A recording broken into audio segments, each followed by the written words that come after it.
विद्यार्थियों, संधि हिंदी व्याकरण में एक बहुत महत्वपूर्ण तथ्य है और शब्द रचना में संधि का बहुत बड़ा योगदान है। तो इसलिए हमें संधि को समझना बहुत ज़रूरी होता है व्याकरण को समझने के लिए, और संधि हमारे पाठ्यक्रम में भी रहती है। तो यहाँ पर हम संधि के विषय में क्या जानेंगे? पहले तो संधि का अर्थ समझेंगे। संधि का अर्थ होता है मेल। व्याकरण में भी संधि का अर्थ मेल ही है। तो लेकिन व्याकरण में दो वर्णों के मेल को संधि कहते हैं। अब आप कहेंगे संधि में तो दो शब्द मिलते हैं, तो दो शब्द जो हैं वो समास में मिलते हैं। यद्यपि संधि में भी मिलते हैं, लेकिन संधि में शब्दों के मेल यहाँ महत्व नहीं रखता, क्योंकि शब्दों के मेल का कारण यहाँ पर वर्णों का मेल होता है, वर्ण विकार होता है।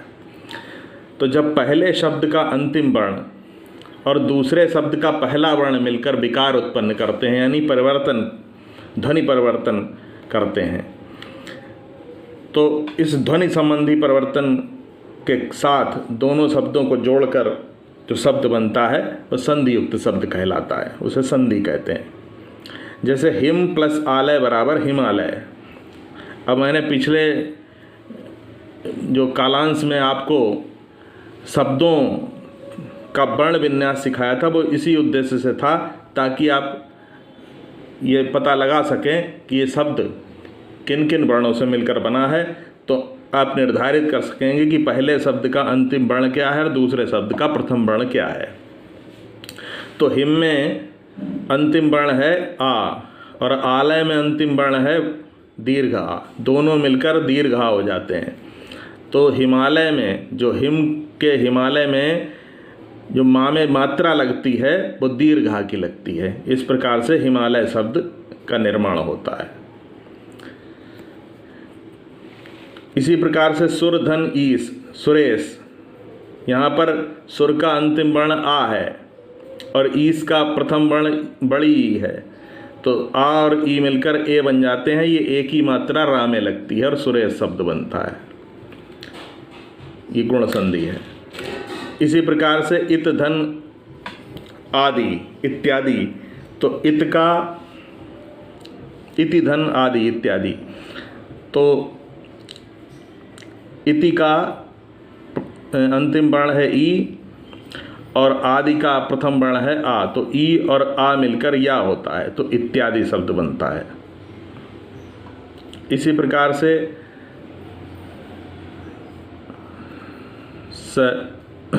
सदैव, तो सदैव में सदा का अंतिम वर्ण है दीर्घा और एव का ए, तो आ और ए मिलकर ए बनता है। ये वृद्धि संधि है।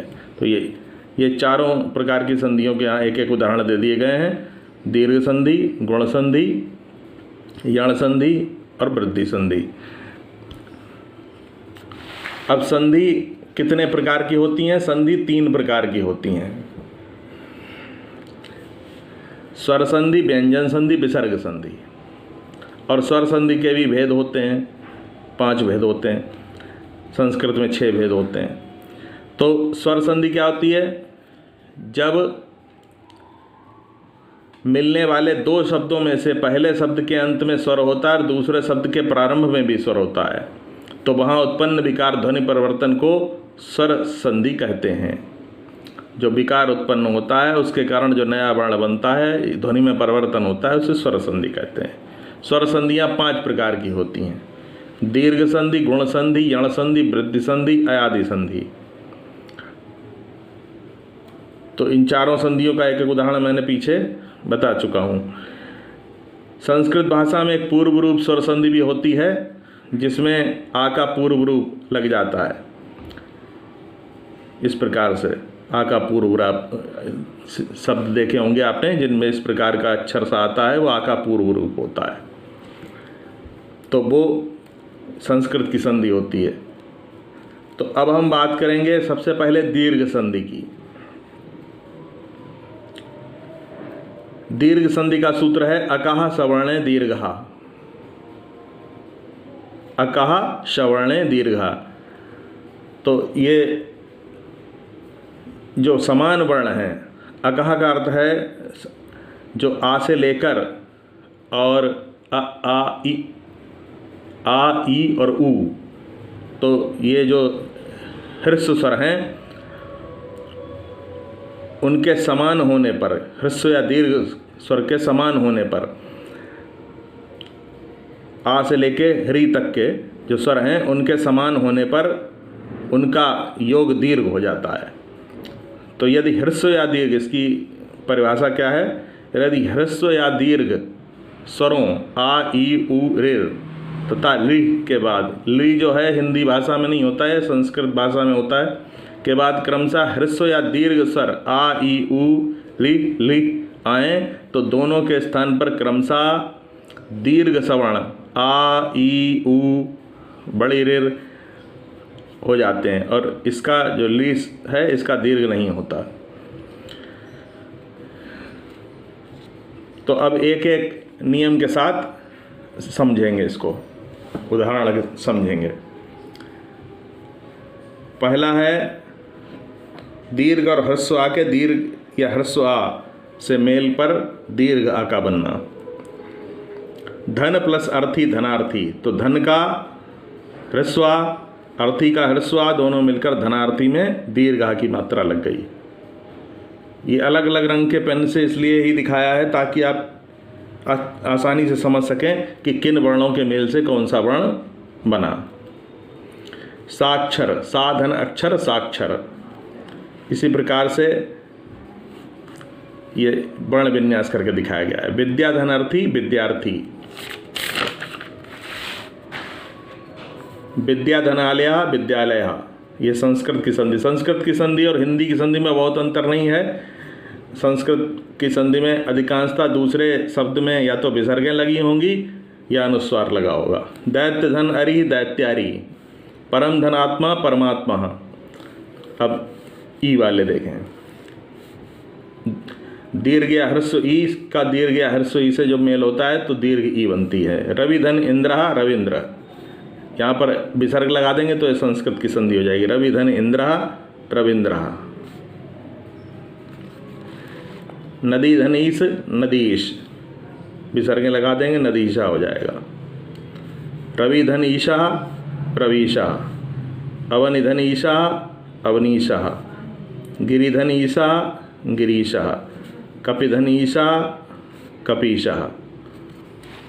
अब ऊ और ऊ वाले, दीर्घ या ह्रस्व ऊ पहले वर्ण के अंत में, पहले शब्द के अंत में, और दूसरे शब्द के प्रथम वर्ण में दीर्घ या ह्रस्व ऊ आने पर दीर्घ ऊ हो जाता है। भानुधन उदय भानुदय, लघुधन उत्तरम लघुत्तरम, बधुधन उत्सवः बधुत्सवः, ऐसे ही ऋ के साथ में। पितृधन ऋणम पितृणम, होतृधनकारा होत्रिकारा, ये दो बार जो ऋ लगी है ये बड़ी ऋ का संकेत है। अब यहाँ पर संधि विच्छेद कीजिए, ये आपके करने के लिए। पुस्तकालय सतीशा शिवालय, ग्रीष्मा शीतावकाश, छात्रावास सुधीशा महेंद्र अवनीन्द्र स्वार्थी, ये शब्द हैं। अब आइए गुण संधि, ये भी बहुत आसान है और ये भी स्वर संधि है। इसका सूत्र है आद गुणः। तो यदि आ अथवा आ के पश्चात ह्रस्व या दीर्घ ई उ री ली आए तो उनके स्थान पर क्रमशः ई से ई ए हो जाता है, ई का, ऊ का ओ हो जाता है, री का अर हो जाता है और ली का अल हो जाता है। तो इसके तो बहुत नाम मात्र के उदाहरण मिलेंगे। ये तीन जो वर्ण हैं ए ओ अर, ये अधिक उदाहरण मिलेंगे आपको। तो आपको ए ओ अर ये याद रखना है, जिसमें इस प्रकार का उच्चारण मध्य में आता है तो आप बिल्कुल कन्फर्म हो जाइए वो गुण संधि होगी। जैसे सुरधन इंद्र सुरेंद्र, अब इसमें विसर्गे लगा देंगे सुरेंद्र हो जाएगा। महाधन इंद्र महेंद्र, ठीक है, इसमें एक ही मात्रा है, इसमें भी एक ही मात्रा है। ये सारे उदाहरण हैं, सब में बीच में एक ही मात्रा है। दिन धन ईश दिनेश, विसर्ग लगा देंगे, ये संस्कृत का शब्द बन जाएगा। गणधनीशा गणेशः, रमाधनीशा रमेशः, धर्मधनीन्द्रः धर्मेन्द्रः, सत्यधनीन्द्रः सत्येन्द्रः, शुभधन इच्छा शुभेच्छा, इसमें विसर्ग नहीं लगेगी, शुभधन इच्छा शुभेच्छा, नरधनीन्द्रः नरेन्द्रः।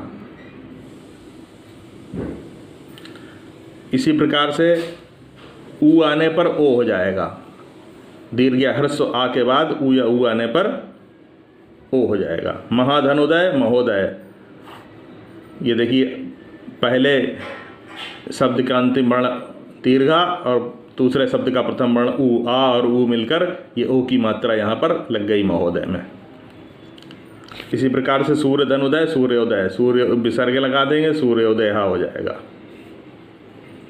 नवधन उदित नवोदित, महाधन उत्सव महोत्सव, वार्षिक धन उत्सव वार्षिकोत्सव, तव धन उर्मि तवोर्मि, गंगा धन उदकम गंगोदकम, महाधन उत्सव महोत्सव, वार्षिक धन उत्सव वार्षिकोत्सव। इसमें चाहें तो ये विसर्गें लगा के संस्कृत का शब्द बना सकते हैं।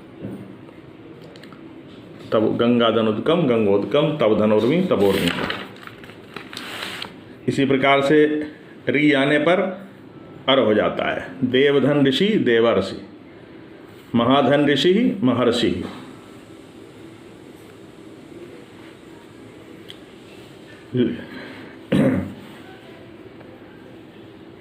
यहाँ पर ये ली होगा, यहाँ पर अल हो जाएगा।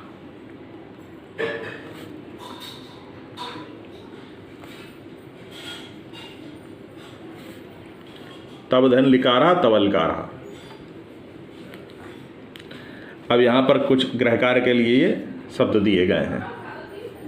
पाठ धन अभ्यासम, पाठाभ्यासम, प्रश्न धन अभ्यासः प्रश्नाभ्यासः, शिवालयः क्रीडांगणम, कुत्रास्ति पदारूढ़ः नदीश्वरः, तस्यान्तः चापि जन्मान्धः, शरणागत परोपकारः देवेन्द्रः, ग्रीष्मर्तुः, वृक्षोपरि सर्वोपरि सर्वोच्चः, यथेष्टम भारोत्तोलनम। अब यहाँ पर इनका विच्छेद करना है, संधि विच्छेद करना है। ठीक है। अद्य धनपि अद्यापि, ध्वजाधन आरोहणम ध्वजारोहणम, न्याय धन आलयम न्यायालयम, स्वर्गधन आरोहण स्वर्गारोहण, काल धनंतरे कालांतरे, काल धन अंश कालांश, समय धन अंतराल, रजनी धन ईश, ना धन अहम, यथा धन उचित, वर्षा धन ऋतु, नाग धन ईशः, प्रधान धन आचार्यः, प्रा धन आचार्यः, प्रा धन अध्यापकः, विषय धन आचार्यः, कक्षा धन आचार्यः, प्रश्न धन उत्तर। तो इस प्रकार से